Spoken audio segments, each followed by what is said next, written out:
This is One on One.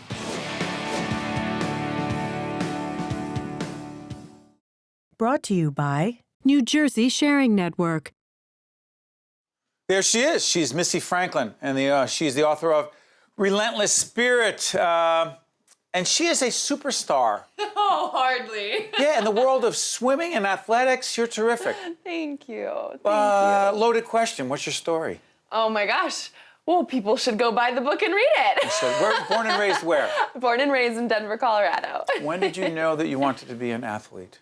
Ever since I was young. My parents put me in every sport you could possibly imagine, and I just loved being athletic. I loved having teams. I loved just enjoying it and getting out there and being competitive. I played 2 sports all the way up until high school, so I've always just been a really competitive person. That's you? That's me!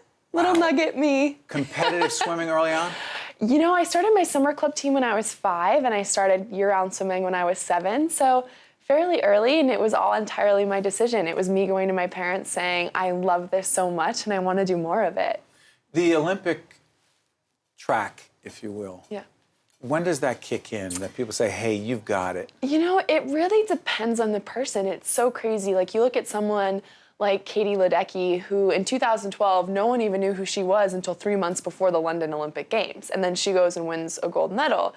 For me, it was more, I guess, if there is a normal progression, I had a bit more of a normal progression where I went to Olympic trials in 2008 when I was 13 and absolutely loved it and decided that I wanted to be back there in 4 years and actually have a shot at making the team. And so the next 3 years, I qualified for all the major national team meets over the summer, which was a Pan Pacific Championships and a World Championships leading up to the games, and then was able to qualify for 2012. How much pressure are we talking? It depends. It For you? depends. I honestly think I put the most pressure on myself. I don't feel it externally from my parents, from family, from my support system, and even from my amazing fans, and now my companies that I'm lucky enough to be a part of. They're all just so supportive, and they want me to go out there and have fun and be my best. But I think it's myself that really comes down with that hammer saying, you know, you really need to do what you think you're capable of doing here. So it's definitely been a balance of, you know, using that pressure to make myself better instead of having it take away from anything. It's interesting, in the spirit of what you just described, Missy, you used the word relentless. Yeah. What does it mean to you? Relentless for me means just never letting an ounce of energy go to waste. It means touching the wall and knowing that I have put 110% of my heart and my soul into that race no matter what, so I can get out of the pool regardless of what place I was, regardless of what my time was, and say, that was it. That was the best I could have possibly done. I had nothing left to give. That, in my mind, is relentless. While competing is critically important to you, I'm confused as to how important winning is. Put that into context. I will. So for me, winning isn't important at all. What's important to me is being the best that I know I can be. And if that's winning, then that's great. And if it's not, how can I be better than my best? I can't. And none of us can. I'm sorry for interrupting. How did you get so mentally healthy? And what do your parents have I'm glad to do it with comes that? off like that. No, seriously. My parents have been an incredible support. And for me, I think what helps me the most is keeping things in perspective, which comes a lot from my parents, and it comes a lot from my faith, which they're so cute. Look at how cute they are. But your faith as well. Yeah, my Talk about faith is a huge aspect, and I was so grateful that I had, honestly, a full chapter in the book to be able to talk about it and share it with people. And hopefully people that know me and who've been able to watch me already know that my faith is incredibly important to me. But when I get out there and race, I know that no matter what, I'm a loved and cherished daughter of Christ. And at the end of the day, that's truly all that matters in this world. So put this in context for us. The Rio Games. Yeah. And your faith. Yeah.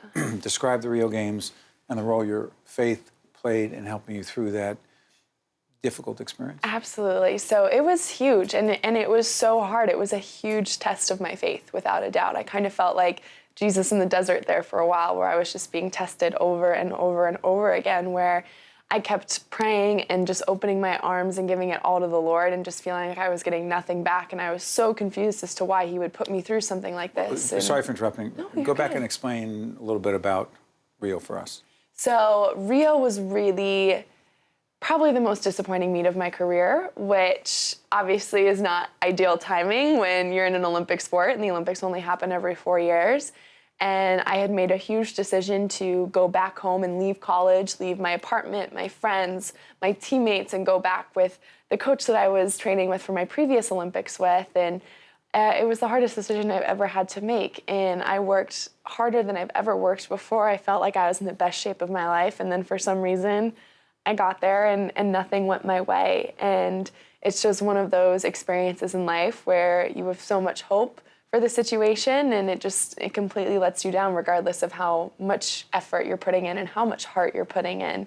And so getting through it, I had to rely so much on just trusting that God had a plan and that something beautiful is going to come out of it. And my favorite thing to think about is in having Jesus, I know that pain has a purpose. And so I tried to purpose that into making me not only a better swimmer, but a better person as well. How old were you when that happened? This is past summer, so I was 21. Right, so here's the question. At 21 years of age, you put that all in perspective. Yeah, I tried. I tried really hard. It was not an easy process by any means, and it took several months, and it's still something I'm working through, but I tried. So now come back to Relentless. Yeah. What thoughts do you have? What thinking is there connected to the future, of your future in the Olympics? For me, 2020, I would love to be there, but for right now, being relentless to me means relentlessly loving what I do every day. I think this past summer, I put so much pressure on myself and it became not fun. And that's not when I do my best. I do my best when I'm enjoying every single second of it.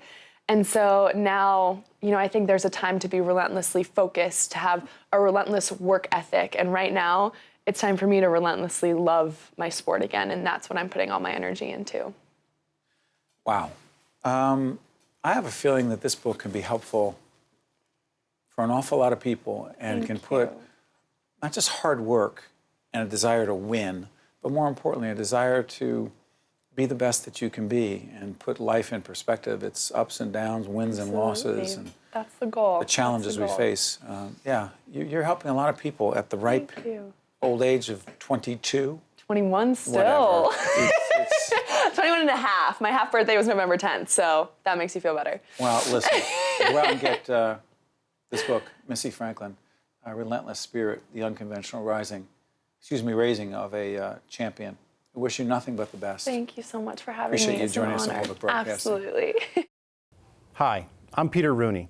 In 2006, I lost my father to renal disease. He was on the waiting list for a new kidney, but did not receive one in time. Unfortunately, so many like my father have lost their lives while waiting for a life-saving organ. At New Jersey Sharing Network, we're committed to saving and enhancing people's lives through organ and tissue donation and by informing people about this important decision. Because you can make a difference and save a life. Also brought to you by Englewood Hospital and Medical Center, New Jersey Council of County Colleges, and by International Union of Operating Engineers, Local 825.